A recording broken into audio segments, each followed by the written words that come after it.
Hello students, welcome back in my channel Study with Fun. In this video we can discuss about English poem Fire and Ice, a tiger in the zoo, the ball poem Fog for Anne Gregory. Students, let's get started. So our first poem is Fire and Ice. The beautiful poem Fire and Ice, composed by the American poet Robert Frost, gives us a very alarming and frustrating message for us. मतलब उनने हमें बहुत डरावना और खतरनाक सा message दिया है इस पोम में। तो चलिए आगे देखते हैं। Fire symbolize the burning and never-ending desires, while the eyes represent the heartache that bring the absence of emotions.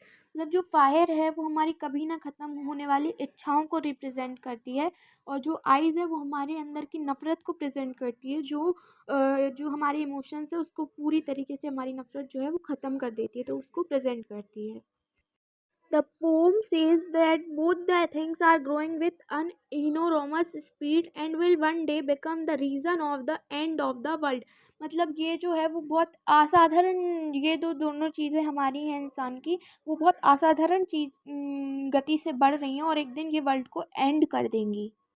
The poems also says how our desires make us cause harm to us and our people. मतलब ये poem ये भी हमें message देती है कि हमारी जो इच्छाएं हैं वो हमें और हमारे परिजन, हमारे दोस्त, हमारे परिवार को भी कैसे हार्म कर सकती हैं। तो ये मैसेज इस पोएम में मिलता है। नेक्स्ट पोएम पे चलते हैं।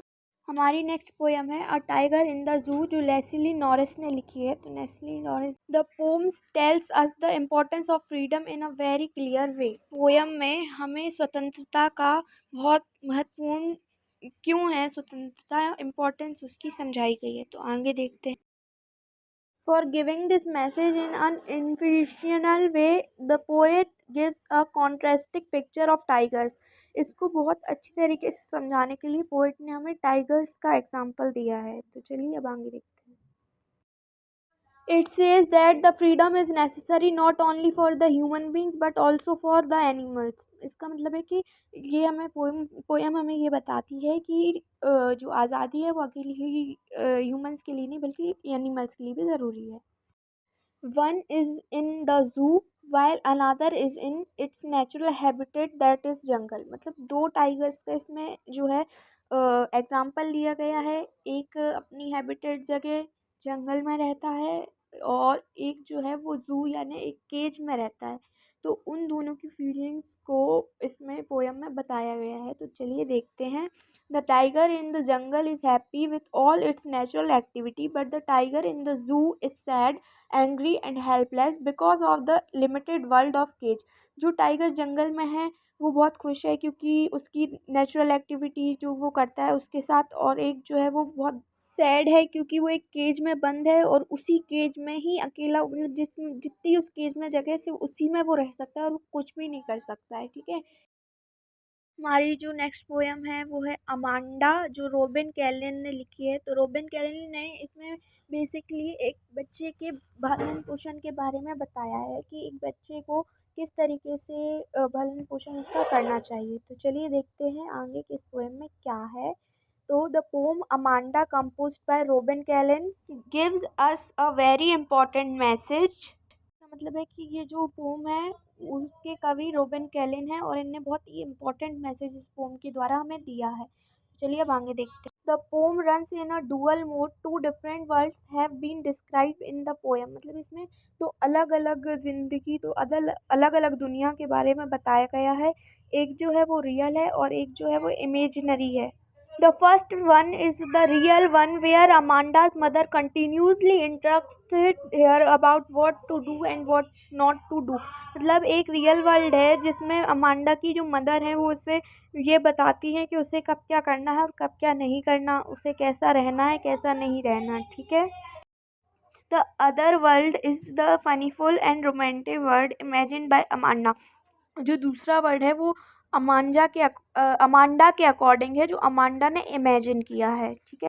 The poem picturise a kids world that is too childish because of the funny imagine of Amanda. मतलब पोम जो है उसने छोटे बच्चों के द्वारा इमेजिन किया हुआ वर्ल्ड एक्सप्रेस किया है, पोएम में प्रेजेंट किया है, जो बहुत फनी है, बहुत अच्छा है। ठीक है।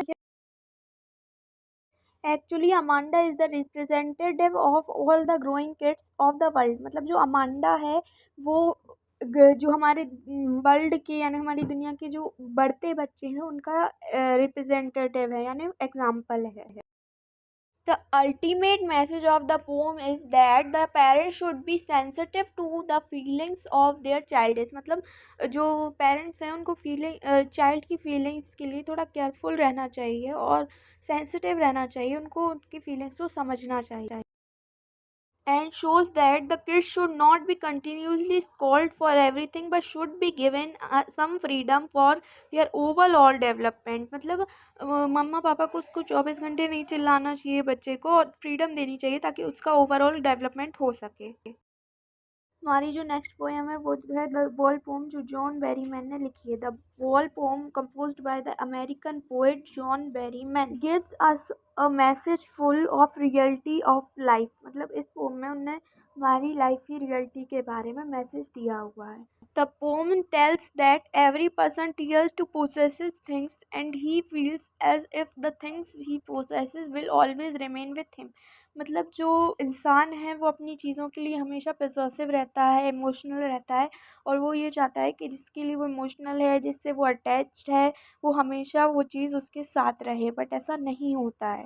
चूजिंग अवर फेवरेट पोसेसन और lovable relation is a part of life. मतलब जिसके लिए हम पोसेसिव हैं और लवेबल हैं रिलेशनशिप में उसे अगर हमें एक्सेप्ट करना चाहिए रियलिटी को और हमें मूव ऑन करना चाहिए कि जो बीत गया उसके लिए रोना यूज़लेस है। अगर जैसे आपका इसमें एग्जांपल दिया है वो क्राई ओवर स्प्लिट मिल्क, अगर दूध गिर गया है तो आप रो रहे हो तो वो यूज़लेस है क्योंकि आपके रोने से दूध फिर से तो बाउल में नहीं आ जाएगा ना। तो ये एग्जांपल पोइट ने दिया है और हमें समझाया है। The poem gives us the example of a boy who lost his ball and is very upset। इसमें हमें एक यंग बॉय का एग्जाम्पल दिया गया है जिसने अपनी बॉल खो दी थी और वो बहुत सैड हो गया था।